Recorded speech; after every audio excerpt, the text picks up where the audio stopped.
శుభప్రదం అందరికీ నమస్కారం. నేను మీ ఐశ్వర్య రాజేష్. హలో అందరికీ నమస్కారం. నేను మీ రుతిక నాయక్. మనకి ఒక మెగా ఫ్యామిలీ షాపింగ్ డెస్టినేషన్ రెడీగా ఉంది. మన Shubhapradam grand shopping mall of mega family. Grand opening on October 17th. కుంటకాల్లో నేను వస్తున్నాను, మీరు రండి. ఓపెనింగ్ ఆఫర్స్, సర్ప్రైజెస్ చాలా వెయిట్ చేస్తున్నాయి. So what are you guys waiting for? రండి, మనం అందరం కలిసి షాపింగ్ చేద్దాం. Shubhapradam mega shopping mall, family first. See you all there. Bye. Hyderabad में जुबली हिल्स असेंबली हलके की ज़िमनी इंतखाबात के लिए इंतजामिया तैयारियों में मसरूफ है। ताज़ा जानकारी के मुताबिक बैलेट यूनिट्स की रैंडमाइजेशन का अमल मुकम्मल हो चुका है। ये कार्रवाई इतवार को district election officer RV Karnan की निगरानी में अंजाम दी गई। इस मौके पर मुख्तलिफ सियासी जमातों के नुमाइंदे भी मौजूद थे। विक्ट्री ग्राउंड चादरघाट में ये अमल अंजाम दिया गया। रैंडमाइजेशन के बाद बैलेट यूनिट्स ज़िमनी इंतखाबात में इस्तेमाल के लिए मख्तस कर दी गई हैं। इस प्रोग्राम में जीएचएमसी के एडिशनल कमिश्नर हेमंत केशव पाटिल और दीगर अफसरान भी मौजूद थे।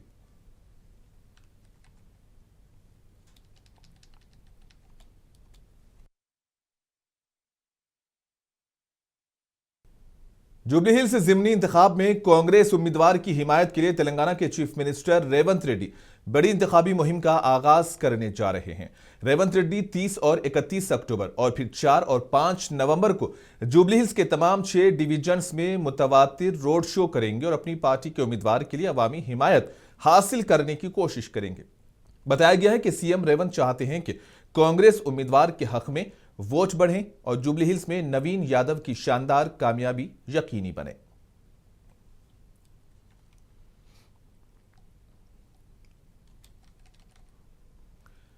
जुबली हिल्स ज़िमनी चुनाव के चलते अपोजिशन बीआरएस रियासत की रेवंत हुकूमत को निशाना बनाने का एक भी मौका नहीं गंवा रही है और इसी बीच केटीआर के हालिया दक्कनी मुहावरे और पंच लाइन भी सोशल मीडिया पर धूम मचा रहे हैं। केटीआर ने इल्जाम लगाया कि मुस्लिम नुमाइंदगी और इंसाफ के मामले में रेवंत पीएम मोदी जैसे ही हैं।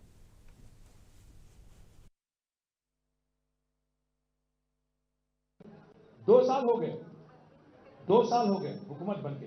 आज तारीख में पहली हुकूमत ऐसी है तेलंगाना में कांग्रेस की जहां आपका मुसलमान कोई एक नुमाइंदा नहीं है। यहाँ पे ना कोई एमएलए है, ना कोई एमएलसी है, वजीर तो है ही नहीं। 2 साल मैं पूछना चाहता हूं राहुल बाबा से, क्या यही है आपकी मोहब्बत की दुकान, जहां एक भी आपको आदमी नहीं मिला काबिल? अगर सीएम साहब से पूछते हैं तो सीएम साहब कहते हैं कि भाई आप एमएलए नहीं जिताए, एमएलए नहीं जिताए भाई। पर अगर 6 एमएलसी बनाए आप एमएलए के जरिए 2 साल में, 2 साल में 6 एमएलसी बनाए आप, एक काबिल आदमी नहीं मिला आपको, एक पसंदीदा आदमी नहीं मिला आपको माइनॉरिटीज में। आपके लिए सीट कुर्बान करने वाले शबीर अली साहब को दे देते, उनको वजीर बना देते, या हमारे कैप्टन साहब जिसको आप बकरा बना दिया अजहरुद्दीन साहब, उनको लाले के वजीर बनाते, एमएलसी बनाते। कोई तो मिलता आपको, एक काबिल आदमी आपके पार्टी में नहीं मिला। इसीलिए पूछ रहा हूं, ये बात नुमाइंदगी की नहीं, ये बात इज्जत की नहीं, बात वोटों की नहीं, बात कोई और चीज की नहीं, बात उसूल की है, बात तहजीब की है, बात हर किसी को साथ ले चलने की है, बात भागीदारी की है। हम तो चैन से सो रहे हैं, गरीबों का नींद हराम कर दिया। आज किसी को सोने नहीं दे रहे, कब बुलडोजर आता, कब मेरा घर मार देता, हाइड्रा के नाम पे जो एक बवाल मचा दिए। क्या हुआ उससे? पूरा रियल एस्टेट तमाम, हैदराबाद में पूरा धंधा तमाम, कारोबार तमाम। फायदा किसको हुआ? हाँ, रेवंत रेड्डी साहब को हुआ। क्या क्या और बोले आपको? बच्चियां अगर कॉलेज जाएंगी स्कूटी देंगे, अगर बेवा है तो 2000 केसीआर दे रहे हैं, हम लोग 4000 देंगे। कोई बुजुर्ग हैं, केसीआर सिर्फ घर में एक बुजुर्ग या लेडी को या जेंटलमैन को दे रहे हैं, हम दोनों को देंगे। किसानों को केसीआर 10,000 दे रहे हैं, हम लोग 15,000 देंगे। कुछ भी बोल दिए, और हैदराबादी अल्फाज में बोलूं, बैगन के बात बोल दिया और आज बैगन में मिला दिया। जुबली हिल्स असेंबली हलके में ज़िमनी इंतखाबात के पेश नज़र मजलिस में भी इत्तेहादी कांग्रेस के साथ अवामी राबता मुहिम चला रही है और शेखपेट डिवीजन के सूर्यनगर कॉलोनी में एमआईएम और कांग्रेस रहनुमाओं की जानिब से ग्रुप मीटिंग्स का इनेकाद किया गया है। इजलास में कारवान एमएलए कौसर मोहिउद्दीन और कारपोरेटर्स मोहम्मद राशिद फराज उद्दीन, मोहम्मद नसीरुद्दीन ने शिरकत की और कॉलोनी के मकीनों से अपील की है कि वो कांग्रेस उम्मीदवार को वोट दें। आज ही शेखपेट की मस्जिद के इमामों की मीटिंग में मुनक्किद हुई, जिसमें रियासत के लेबर मिनिस्टर जी विवेक वेंकट स्वामी, एमएलए कारवान कौसर मोहिउद्दीन, ट्रिमरीज के चेयरमैन फहीम कुरैशी, वक्फ बोर्ड के चेयरमैन अजमतुल्लाह हुसैनी और दीगर रहनुमाओं ने शिरकत की। इजलास में कम्युनिटी के मसाइल और मस्जिद की तरक्की पर तफसीली बातचीत हुई और आवाम से अपील की गई है कि वो जुबली हिल्स और शेखपेट के तरक्याती मंसूबों को आगे बढ़ाने के लिए कांग्रेस उम्मीदवार को वोट दे।